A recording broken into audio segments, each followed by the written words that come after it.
Hello everyone, welcome back to our channel learn crafted. तो आज हम करने जा रहे हैं यूनिट 5 पर्सनैलिटी डेवलपमेंट। ये डीएलएड फर्स्ट ईयर का सीडीपी का यूनिट है, child development and pedagogy subject का यूनिट 5 है। बाकी ये सभी यूनिट हो चुके हैं। अगर आपने नहीं देखा है तो आप मेरे चैनल पे देख सकते हैं और इसकी प्लेलिस्ट भी है चैनल पे, ठीक है। तो चलिए अब लास्ट यूनिट है, फटाफट इसको भी कंप्लीट, ठीक है। तो मैं सबसे पहले ये बताना चाहूँगा, अगर आपके पास नोट्स वगैरह नहीं है, ठीक है, तो सभी नोट्स जो मैं अभी पढ़ा रही हूँ ये सभी मैं आपको टेलीग्राम चैनल पे प्रोवाइड कर रही हूँ फ्री ऑफ कॉस्ट। आप जाके ले सकते हो। आप चैनल को ज्वाइन करें और साथ ही में वहाँ पे एक ग्रुप भी है, डिस्कशन ग्रुप, वो भी ज्वाइन करके कोई भी क्वेश्चन। कंसेप्ट ऑफ पर्सनैलिटी में एक छोटा सा पॉइंट है बट बहुत इंपॉर्टेंट है कि डेवलपमेंट ऑफ इंटीग्रेटेड पर्सनैलिटी ने की development of integrated personality with special focus on development of healthy habits. अगर आपको एक अच्छा पर्सनैलिटी बनाना है, ठीक है, तो इसके लिए आपको क्या करना होगा, एक अच्छी हैबिट्स डेवलप करनी होंगी, ठीक है। वो हैबिट्स हो सकती हैं, आप अपने आप को काम कर रहे हो, ठीक है, सिचुएशन में आप अपने आप को काम रख रहे हो, ठीक है, जल्दी से हाइपर नहीं हो जा रहे हो, जल्दी से एक्साइटेड नहीं हो जा रहे हो, जल्दी से गुस्सा नहीं आ रहा, जल्दी से खुशी नहीं आ रही, जल्दी से रोना नहीं आ रहा। आप बैलेंस बना के रख रहे हो, अपने माइंडसेट को बैलेंस रख रहे हो, इमोशंस को स्टेबल रख रहे हो, ठीक है। साथ ही साथ में आप कॉन्फिडेंट और अपने कम्युनिकेशन स्किल्स पे काम कर रहे हो, अपने कम्युनिकेशन स्किल इंप्रूव कर रहे हो, कॉन्फिडेंस इंप्रूव कर रहे हो। तो ये सारी चीज़ें क्या करता है, development of healthy habits develop करता है, ठीक है। तो इसी से हमारी पर्सनैलिटी डेवलप होती है। अगर हम अच्छी अच्छी हैबिट्स डेवलप करेंगे तो हमारी पर्सनैलिटी डेवलप होगी, राइट। अच्छा खाएंगे, अच्छा घूमेंगे फिरेंगे, अच्छी एक्सरसाइज करेंगे तो हमारी पर्सनैलिटी दिखेगी। साथ ही में मेडिटेशन वगैरह करेंगे तो हम मेंटली और इमोशनली बहुत काम रहेंगे और साथ ही में हम कंट्रोल कर पाएंगे अपने सभी इमोशंस को। तो यहाँ हमने बात कर ली कंसेप्ट ऑफ पर्सनैलिटी क्या है। अब हम अगले सब टॉपिक पे चलते हैं। हमारा अगला सब टॉपिक क्या है?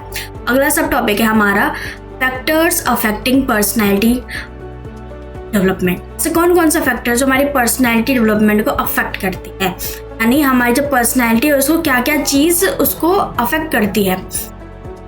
तो इसमें क्या क्या चीज़ें हैं जो एक इंसान की पर्सनैलिटी को शेप करती है, अच्छा या बुरा, किसी भी मैनर में हो सकता है।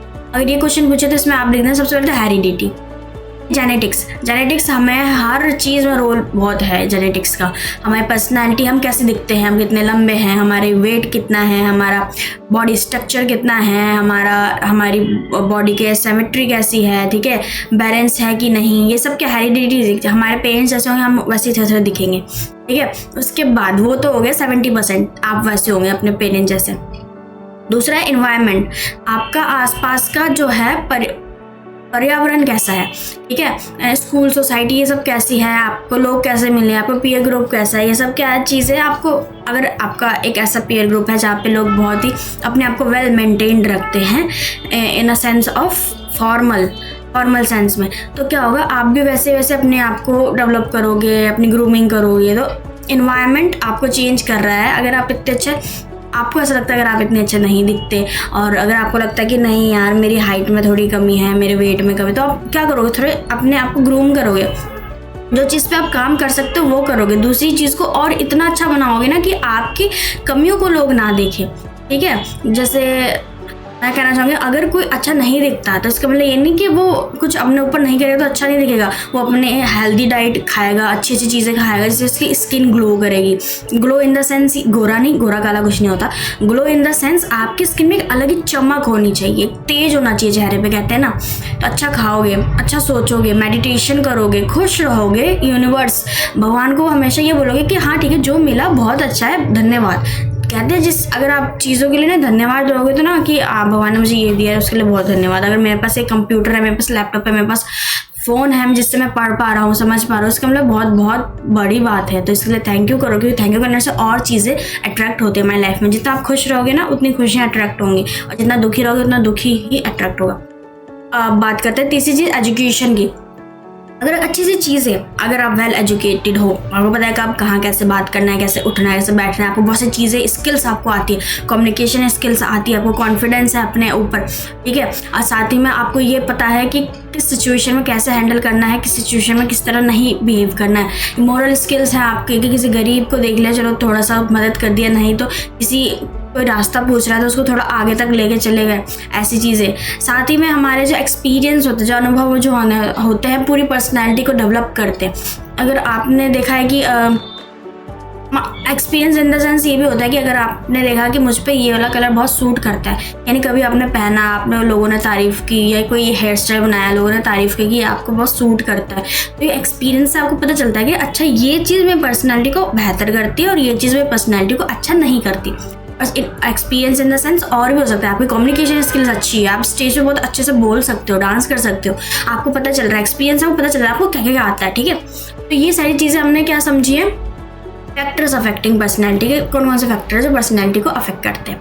अब आगे चलते हैं, आगे हमारे पास concept and development of self. अब हम बात करेंगे बहुत ही इंपॉर्टेंट टॉपिक पे, इसको ध्यान से देखना, ठीक है। इसमें बच्चे कंफ्यूज हो जाते हैं कभी। देखो, कंसेप्ट ऑफ हमारा सेल्फ क्या है और सेल्फ को डेवलप कैसे करना है, ठीक है। तो इसके अंदर सबसे पहले ये जान लो कि 3 फैक्टर्स है इसमें। सेल्फ कंसेप्ट के बारे में जानना है कि मैं कौन हूँ, सेल्फ एस्टीम, मैं क्या कर सकता हूँ, मुझे में क्या क्या खास है, ठीक है, मैं कैसे दूसरों से अलग हूँ ये। और लास्ट है हमारा डिफेंस मैकेनिज्म, यानी हमें जो स्ट्रेस प्रेशर होता है या कुछ गलती हो जाती है या हम कहीं फेल हो जाते हैं तो कैसे हमारा डिफेंस मैकेनिज्म एक्टिवेट हो जाता है और कहता है अरे तेरी गलती नहीं थी, दूसरे की गलती थी, पेपर ही अच्छा नहीं बनाया, चले तो पास नहीं हो पाया, ये होता है। तो हम तीनों के बारे में बहुत अच्छे से जानेंगे। चलिए अब स्टार्ट करते हैं। सबसे पहले तो हम ये जान लेते हैं व्हाट इज सेल्फ। सेल्फ क्या है? सेल्फ मैं क्या हूँ मैं, ठीक है। सबसे पहले ये जानना चाहिए सेल्फ क्या है। सेल्फ का मतलब आप खुद, यानी सेल्फ का मतलब है अपनी आइडेंटिटी और अपने आप को समझना, ठीक है, कि हम कौन हैं, क्या सोचते हैं, कब कैसा बिहेवियर करते हैं, कब रोते हैं, कब गुस्सा होते हैं, हमारे इमोशन कैसे होते हैं, हम कब गुस्सा होते हैं, कब नहीं होते, हम कब खुश होते हैं, हम कब नहीं होते, हमें कब इस तरह की फीलिंग आती है, कब इस तरह की फीलिंग आती है, ठीक है। तो ये एक इंसान की सोच, उसकी फीलिंग, उसके एक्शंस सबको कंबाइन करके एक व्यक्तित्व यानी एक पर्सनैलिटी को डिफाइन करता है वो सेल्फ, ठीक है। यहाँ पे डेफिनेशन है, अब देख लेना, पढ़ लेना, मैंने समझा दिया डेफिनेशन।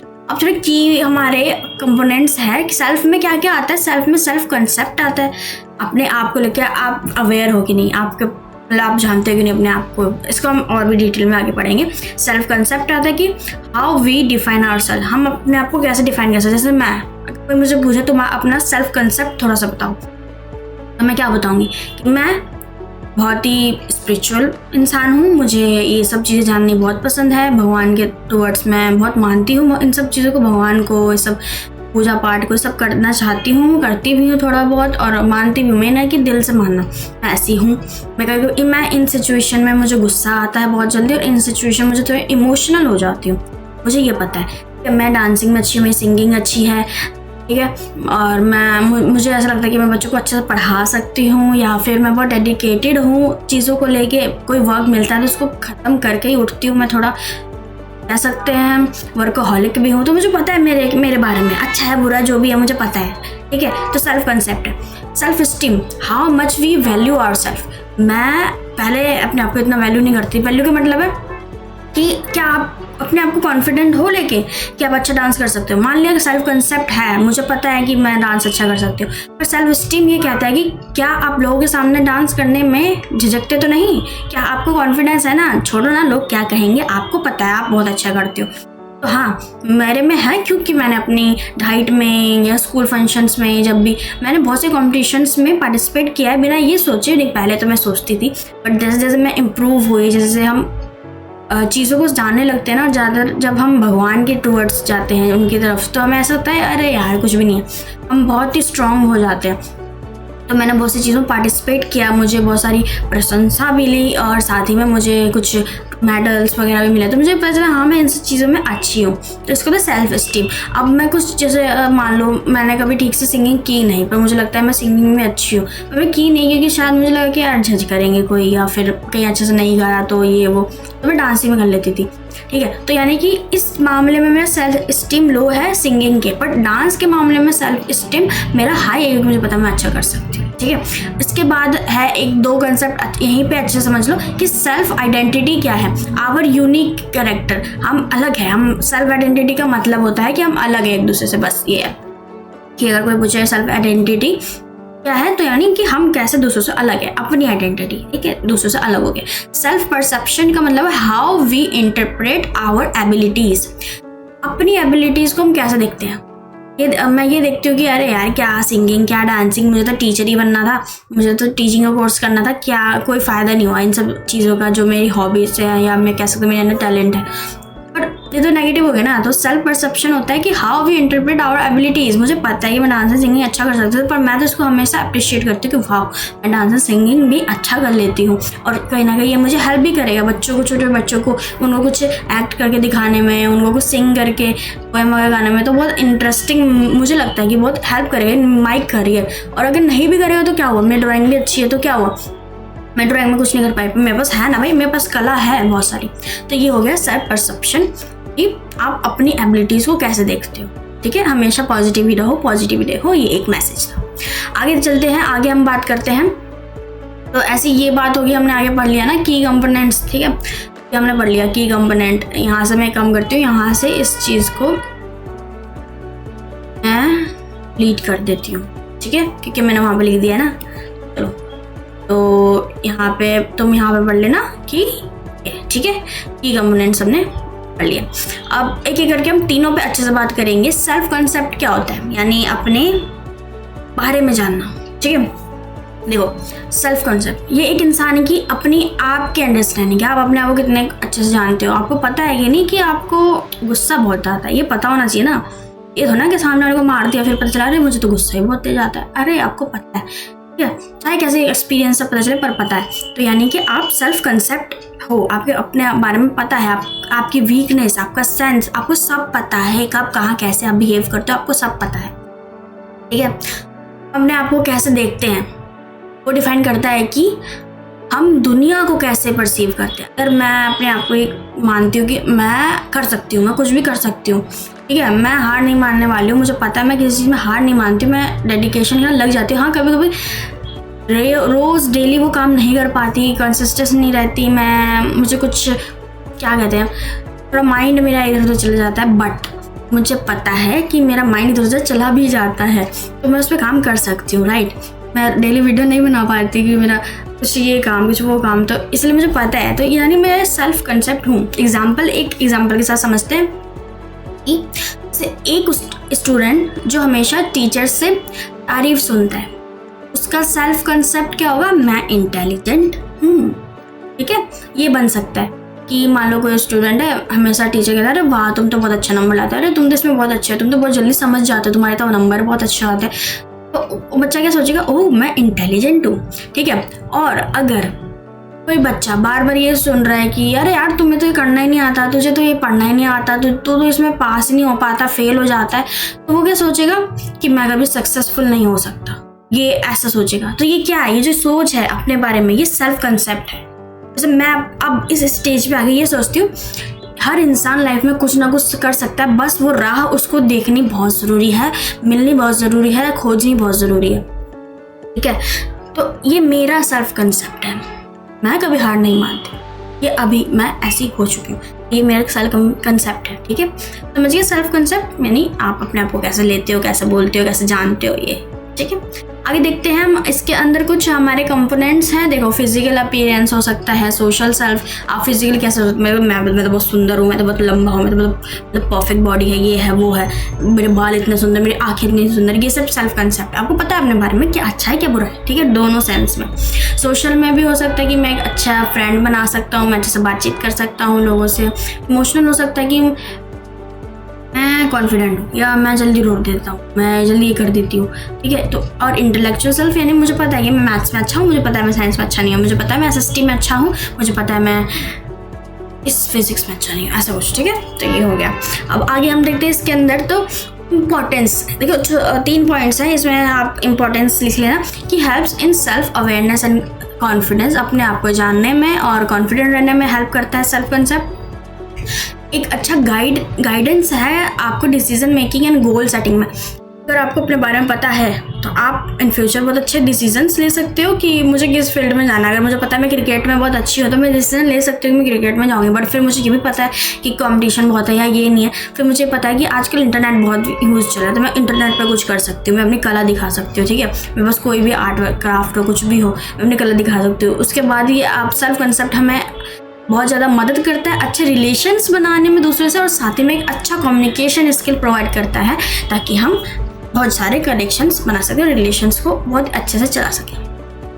ये हो गया सेल्फ कंसेप्ट। अब हम बात करेंगे सेल्फ स्टीम के बारे में। सेल्फ स्टीम क्या है? देखो, सेल्फ स्टीम का मतलब है अपने आप पर विश्वास होना। मैं ये कर सकता हूँ, I can do this this this that that that, समझ गया? तो अगर सेल्फ स्टीम हाई है तो आप कॉन्फिडेंट होंगे। अगर सेल्फ स्टीम लो है आपको अपने ऊपर डाउट होगा कि मैं कर सकता हूँ नहीं कर सकता हूँ। आपको इनसिक्योरिटी होगी कि अरे पता नहीं यार, कोई हंस देगा, कोई ये कर देगा, कोई वो कर देगा, समझ गए? और साथ ही में अगर मैं एग्जांपल दूँ, मान लो किसी बच्चा है, उसका सेल्फ स्टीम बहुत हाई है, तो वो तो क्या करेगा जब उसका एग्ज़ाम है आज, ठीक है, गेट पे खड़ा हो गए, एग्जाम गेट पे खड़ा हो गया, वो यही बोलेगा कि मैं कर सकता हूँ, मुझे सब आता है, मैंने सब पढ़ा है, मुझे कोई भी क्वेश्चन जो मुझे लगेगा कि मैं नहीं कर पाऊंगा मैं तब भी उसको बहुत अच्छे से करूंगा क्योंकि मुझे पता है मैं कर सकता हूँ। ये एक हाई सेल्फ स्टीम का बच्चा अपने आप से बोलेगा। साथ ही में उसी गेट पे बगल में एक और बच्चा खड़ा है और वो कहता है कि यार पता नहीं मैं कर पाऊंगा नहीं कर पाऊंगा, फेल ना हो जाऊँ मैं, पता नहीं यार क्या होगा, कैसा क्वेश्चन पेपर आएगा। ये क्या शो करता है? ये क्या शो करता है कि लो सेल्फ स्टीम का बच्चा।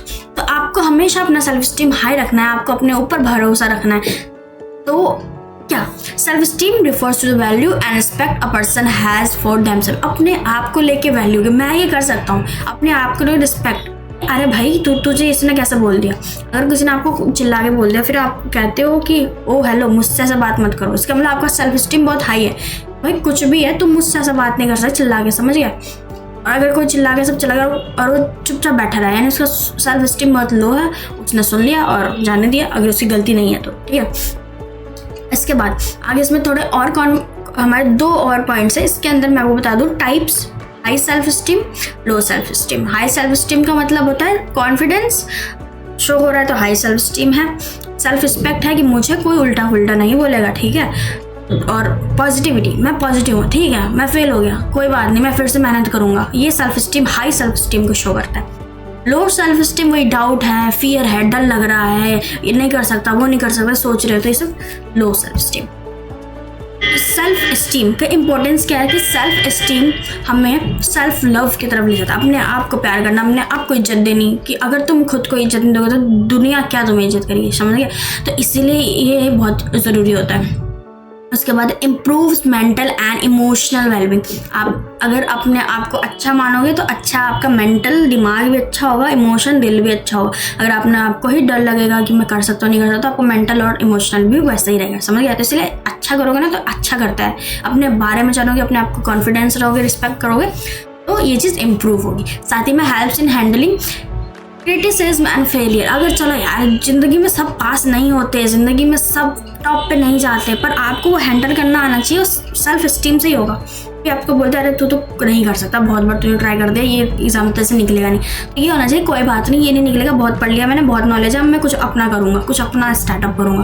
तो ये होता है सेल्फ स्टीम जिसका हाई होता है। तो ये आपको मदद करता है सेल्फ स्टीम अपनी लाइफ में बहुत कुछ करने से। Leads to a more successful and happy life. अगर आपको इतनी सारी चीज़ें आपके अंदर है तो फिर दुख क्या भाई, आपको तो पता है दुख को भी कैसे हैंडल करना है, इसलिए आपको बहुत हैप्पी लाइफ जियोगे और सक्सेस तो एट द एंड आपको मिलेगी ही, ठीक है, मैं भी यही मानती हूँ।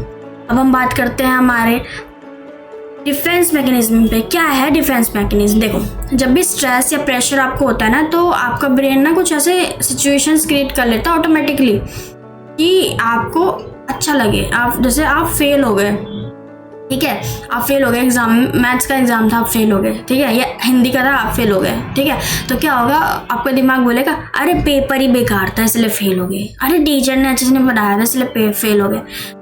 ये नहीं बोलेगा कि आपने पढ़ाई नहीं तो फेल ही तो हो गए, नहीं, मैं नहीं भाई, मैंने तो पढ़ा था, पेपर ही अच्छा नहीं बना था या टीचर ही पढ़ाता ही नहीं था, क्या करूँ, तो मैं पढ़ नहीं पाया, या फिर लाइट चली गई थी ना, मैं पढ़ नहीं पाया, रिवाइज नहीं कर पाया, या पेपर बहुत लेंथी था, मैं लिखते लिखते लिखते थक गया, मेरा कंप्लीट ही नहीं हुआ। ये सब क्या है? ये सब बहाने क्या है? बहाने, ये सारे बहाने अलग अलग तरीके से देते हैं ना हम अपने आप को, उसे सेल्फ डिफेंस कहते हैं।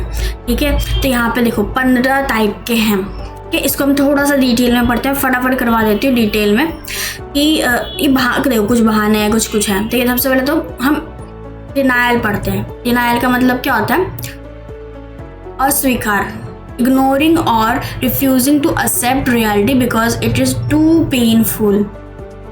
देखो, अगर एक इंसान है जो डायबिटिक है, ठीक है, उसे डायबिटीज़ है, ठीक है, तो फिर क्या होता है, वो फिर क्या कहता है, फिर भी वो मीठा खाता है, उसको मीठा खाना मना है, फिर वो मीठा खाता है और कहता है अरे यार मुझे कुछ नहीं होगा, मीठा उठा खा रहे हैं, मुझे कुछ नहीं होगा। क्या ये क्या डिनायल है? स्वीकार ही नहीं कर रहा अपने आप को कि भाई तू बीमार हो जाएगा और बीमार हो जाएगा, लाइफ अच्छी तेरे को लगती नहीं लगती, अपना वो करेगा ही नहीं, कहेगा अरे कोई बात नहीं। ये डिनायल है कि डायबिटीज़ है, मीठा खाना मना है, तब भी मीठा खा रहा है कि मुझे कुछ नहीं होगा। अरे कैसे कुछ नहीं होगा? तो यही जो ब्रेन कह रहा है ना मुझे कुछ नहीं होगा, तो कहता है डिनायल। उसके बाद सेकंड देखते हैं रिप्रेशन यानी दमन। देखो, दमन का मतलब होता है कि पुशिंग अप अनवांटेड थॉट्स और painful memories into the unconscious mind. एक इंसान जो बचपन में किसी एक्सीडेंट का शिकार हो गया था, उस मेमोरी को बिल्कुल भूल गया है, ठीक है, उसको कहते हैं रिप्रेशन। यानी कोई पेनफुल मेमोरी थी, उसको एकदम बिल्कुल भुला ही देना, एकदम दिमाग से निकाल देना कि भाई कहाँ है, दिखे बिना वो मेमोरी उससे फिर से, उसको कहते हैं रिप्रेशन। प्रोजेक्शन का मतलब होता है आरोपण, जो नाम से पता चल रहा है, blaming others for your own feelings और मिस्टेक। अपनी गलती के लिए दूसरों को ब्लेम करना। अगर कोई स्टूडेंट अपनी गलती एक्सेप्ट नहीं करता और कहता है कि टीचर मुझे ना जानबूझकर कम मार्क्स देती है, ये क्या है? ये प्रोजेक्शन है, अपनी गलती स्वीकार ना कर दूसरों पे थोप देना कि टीचर मुझे कम मार्क्स देती है, मैं तो पूरा लिख के आता हूँ। फोर्थ है डिस्प्लेसमेंट, स्थानांतरण यानी रीडायरेक्शनिंग आवर इमोशंस। देखो, इसमें क्या होता है, अगर एक स्टूडेंट टीचर की डांट से गुस्से में आ जाता है तो घर जाके अपने छोटे भाई बहन पे चिल्लाने लगता है। इससे क्या होता है, ऐसे हम ये भी कह सकते हैं स्टूडेंट कि कोई भी इंसान है, कोई मेल या फीमेल कोई भी है, अपना कहीं जॉब करने गई, वहाँ पे उसको अपने बॉस से या अपने सीनियर से थोड़ी डांट सुनने को मिल गई या कलीग उस पर हंसने लगे, तो क्या करते हैं, उस गुस्से को घर पे निकालती है, घर पे इधर उधर चिल्ला चिल्ली करती है, बच्चों पे चिल्लाती है, इधर चिल्लाती है, अपने पेरेंट्स से ऐसे ठीक से बात नहीं करती। तो क्या है, अपने गुस्से को डिस्प्लेसमेंट हो गया, अपने इमोशंस को कहीं और निकाल देना, फ्रस्ट्रेशन में कह सकते हैं। तो ये नाम है इसका, ठीक है। उसके बाद फिफ्थ देखते हैं हम रिग्रेशन, प्रतिगमन, returning to child like behaviours when facing stress. जैसे कि एक एडल्ट है, 30 साल का एक आदमी है, जब वो स्ट्रेस में होता है ना तो टॉयज या कार्टून देखकर रिलैक्स फील करता है, ठीक है।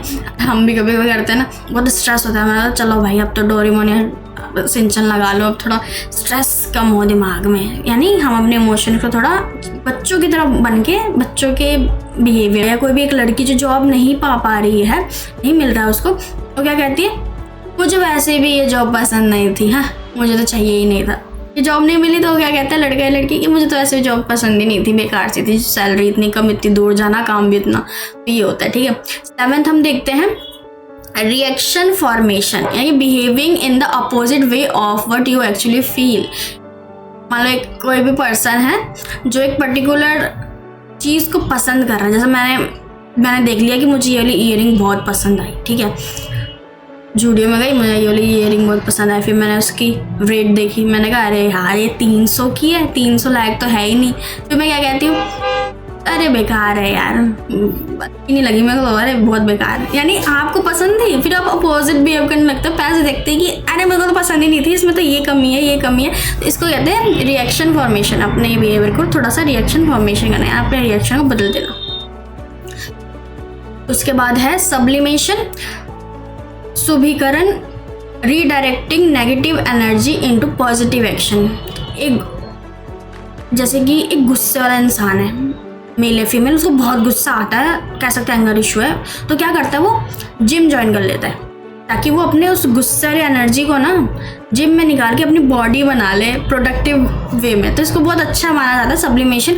अगर आपको पता है आपको गुस्सा आता है तो आप या तो स्पोर्ट्स खेल लो, जिम वम कर लो, जिससे आपका गुस्सा भी निकल जाए, वो गुस्सा वाली एनर्जी भी निकल जाए और साथ ही में आपकी बॉडी भी बन जाए, आपकी पर्सनैलिटी भी बन जाए। समझ रहे हो? ऐसी। उसके बाद है 9th सप्रेशन यानी दबावन। ठीक है, यानी consciously choosing to forget a painful memory or painful experience. एक स्टूडेंट एग्जाम में एक स्टूडेंट एग्जाम के फेलियर से बहुत डरता है। ठीक है, और एक बार क्या हुआ, क्योंकि वो डरता क्यों है, क्योंकि वो एक बार फेल हो गया था, तो उसमें हो गया वो फिर से पढ़ाई करते हैं ताकि वो फेल को भूल के फिर से पढ़ाई करके इस बार पास हो जाए ताकि उस मेमोरी को रिप्लेस कर दें। तो यही होता है कि जब आप किसी दर्दनाक जो आपकी यादें हैं ना उनको भूलने के लिए आप किसी अलग चीज़ पे काम करने लगे, कभी ड्राइंग कर ली, कभी पढ़ाई कर ली, ये कर ली, कि वो भुला जाओ, उसको कहते हैं सप्रेशन। उसके बाद है 10th हमारा intellectualisation using logic and fact to avoid emotion. अब लॉजिक से बात करेंगे कि अब तो जिंदगी खत्म, अब तो कुछ नहीं हो सकता, ये सब सोचने की जगह क्या करता है, अच्छे से मेडिसिन वगैरह रहता है, डॉक्टर जो बोलता है वो सब करता है। ठीक है, साथ में भी पढ़ता है कि कैसे और लोगों ने अपने आप को इस चीज़ से रिकवर किया, कैसे मैं कर सकता हूँ, ये सारी चीज़ें पढ़ता है। इसका मतलब क्या है, एक लॉजिक लगा के अपने इमोशन को अवॉइड करना कि अरे जरूरी थे ना मैं मर जाऊंगा, ऐसा नहीं, मैं करके दिखा सकता हूँ जैसे और लोगों ने भी किया है। एक इंसान को तो 2 बार कैंसर हो गया था, 2 बार उसने कैंसर से जीता। तो ये सब चीज़ें पढ़ना जानना, तो इसे क्या कहते हैं, इंटेलेक्चुअलाइजेशन, यानी आप दिमाग लगा बुद्धि लगा के अपने इमोशंस को कंट्रोल कर रहे हो या उसको अवॉइड कर रहे हो बेकार के इमोशंस को। 11th है हमारा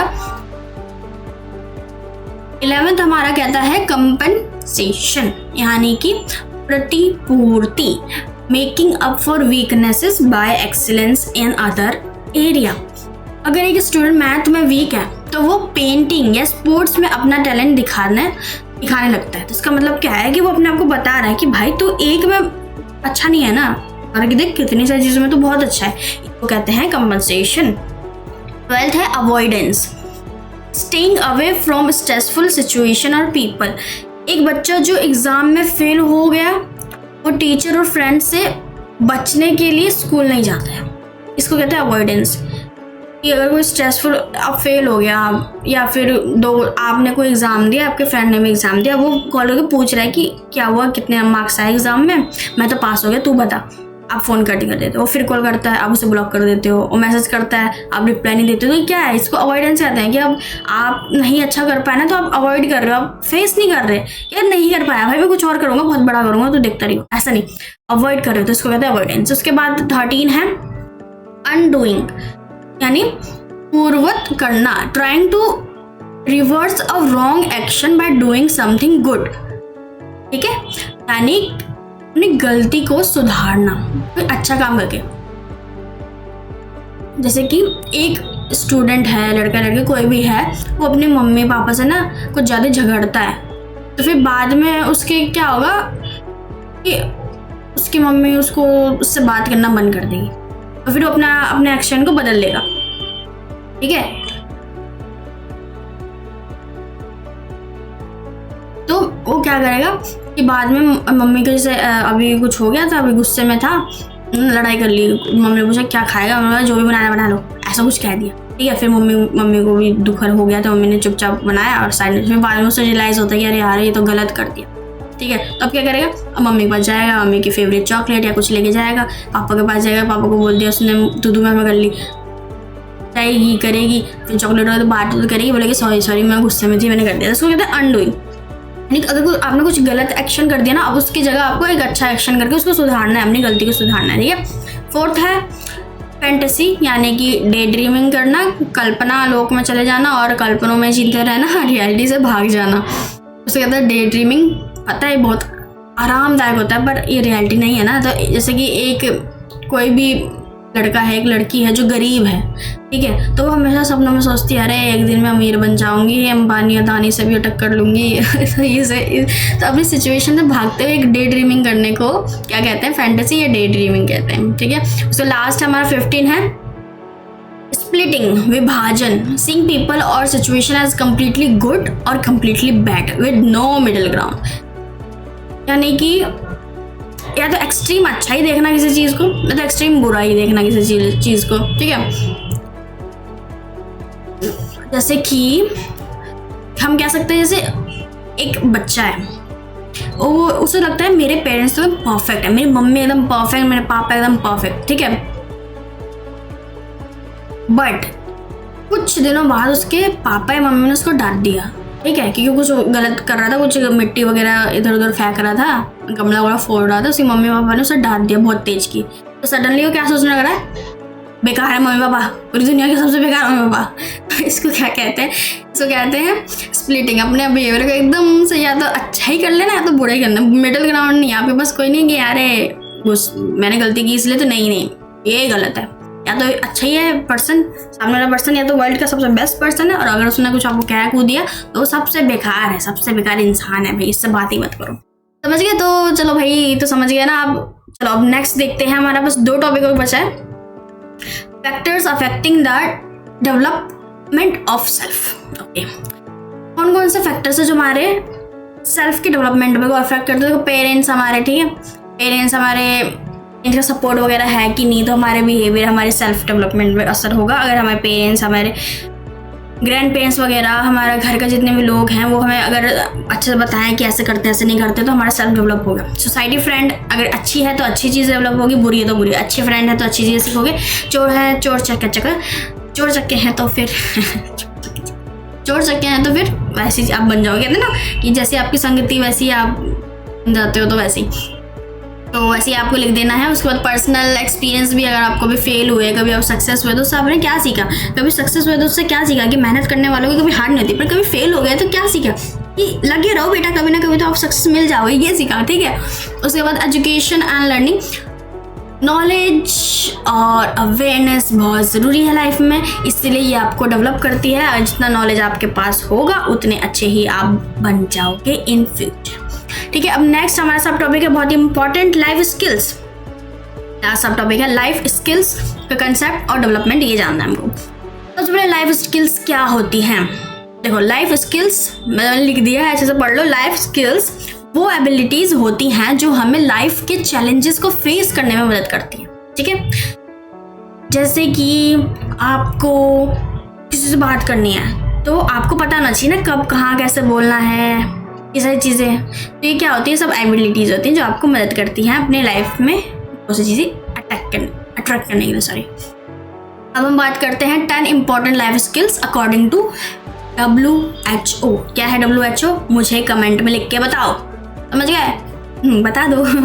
चलो, सेल्फ अवेयरनेस, अपने आप को जानोगे तो तुम्हें पता होगा कब कहाँ कैसे तुम बिहेव करते हो, तो कभी किसी के सामने ऐसे चिल्ला नहीं दोगे। तुम्हें पता है कि सिचुएशन में गुस्सा आता है तो हमने कंट्रोल करो, कंट्रोल। कोई तुम्हारा हंस के मजाक उड़ा रहा है और तुम्हें लग रहा है बस इसका मुंह फोड़ दूँ, और आपको पता है कि मैं यहाँ पर बहुत गुस्से में हूँ, तो आप बात पलट देते हो, या फिर अपने दिमाग में थोड़ा गहरी सांस लेते हो और फिर हाँ कोई बात नहीं, फिर सामने भी तुम भी ऐसे रिप्लाई दे देते हो कि सामने वाला भी वैसे हो जाता है। तो सेल्फ अवेयरनेस हो, ये आपको लाइफ में बहुत हेल्प करती है। क्रिटिकल थिंकिंग, आपको पता है कब कहाँ कैसे करना है। इसका मतलब जल्दी से कोई सिचुएशन आ गई, आपको पता है मुझे यहाँ पे ऐसे, आपको जल्दी से आपने सोच लिया कि अरे भाई अब क्या हो गया यहाँ पे, तो इसको चोट लगी, मैं क्या करूँ, फटाक से इसके पैर को बांधना है, फटाक से उठाना है, उसको लेके जाना है, ठीक है। ये क्रिटिकल थिंकिंग आती है, जल्दी से सोचना किसी बहुत ही टफ सिचुएशन में, इसको कहते हैं क्रिटिकल थिंकिंग आपकी अच्छी है।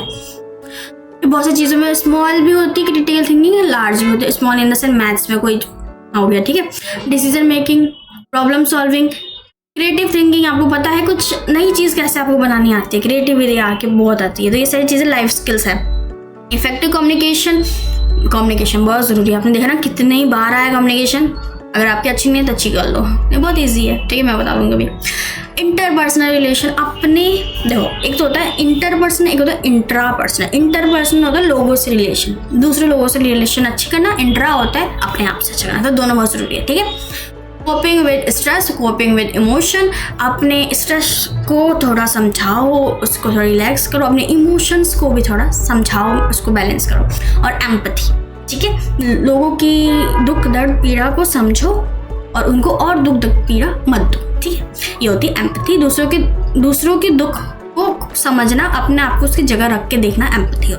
और ये बहुत अच्छी क्वालिटी है, अगर आप में है तो वेरी गुड, आप बहुत अच्छे ह्यूमन बीइंग हो, बस इसको बचा के रखना। लोग इतने अच्छे भी नहीं है। चलो लास्ट पॉइंट है हमारा, classroom applications of personality development. Teachers का क्या रोल होता है पर्सनैलिटी डेवलप करने में, आपको तो पता ही है, मैं थोड़ा और बता देती हूँ।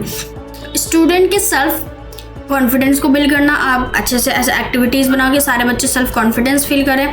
आप एक positive and friendly classroom environment create करो जहाँ बच्चे अपने आप को भी जाने और साथ में दूसरों को भी जाने। हर स्टूडेंट की यूनिकनेस को अप्रिशिएट करो। कोई डांस में अच्छा उसको बोलो वाह वाह वाह, कोई गाने में अच्छा उसको बोलो वाह बेटा वाह। तो ऐसे क्या होगा, उसको पता चलेगा अरे मेरे में यही अच्छी चीज़ है, देखो देखो मेरे में ये अच्छी चीज़ है, तो वो बहुत खुश हो जाएगा, समझे। उसके बाद है ग्रुप एक्टिविटीज़। एक मिनट, ओके, सॉरी ठीक है। हाँ, तो यहाँ पे क्या है, ग्रुप एक्टिविटीज़ और डिस्कशन से सोशल डेवलपमेंट प्रमोट करो कि बच्चा सीखे सिखाए सब कुछ करे, समझ गए। Thank you so much. हमारा ये यूनिट यहाँ खत्म होता है। और साथ ही में मुझे ये बता देना आपको ये चैप्टर कैसा लगा, कोई और चैप्टर है ना तो मुझे बता दो, अब मैं नेक्स्ट वीडियो किस पे बनाऊँ, ठीक है। ये खत्म हो गया सब्जेक्ट, मैं सोच रही हूँ किस पे बनाऊँ, इंग्लिश पे बनाऊँ क्या, इंग्लिश के यूनिट्स, या फिर आर्ट या वर्क एजुकेशन, या फिर एजुकेशन सोसाइटी, मैथ्स, ईवीएस, ये सभी है ना। तो इसमें बता देना किस पे मुझे बनाना चाहिए, आगे किस वीडियो पे मैं बनाऊँ, ठीक है। And thank you for watching. मुझे पता है आपने लाइक तो कर ही दिया होगा कि कितनी नॉलेज आपको मिली, ठीक है, और आपने पढ़ा तो उसके लिए बेस्ट ऑफ लक आपके एग्ज़ाम के लिए। बाकी कोई भी डाउट हो कमेंट में बोल दो। टेलीग्राम पे चैनल मैंने डिस्क्रिप्शन में दे दिया, उसको ज्वाइन करके ये वाले नोट्स है ना, यही वाले जो आप देख रहे हो स्क्रीन पे, जी हाँ, ये आपको मिल जाएंगे टेलीग्राम पे। और साथ ही में वहाँ पे एक लिंक है ग्रुप का, ग्रुप फ्री ग्रुप है भाई, आप ज्वाइन कर लो। अगर आपको कुछ क्वेश्चन वगैरह पूछना है तो मुझसे इंटरेक्ट करना है तो, ठीक है। चलो बाय बाय।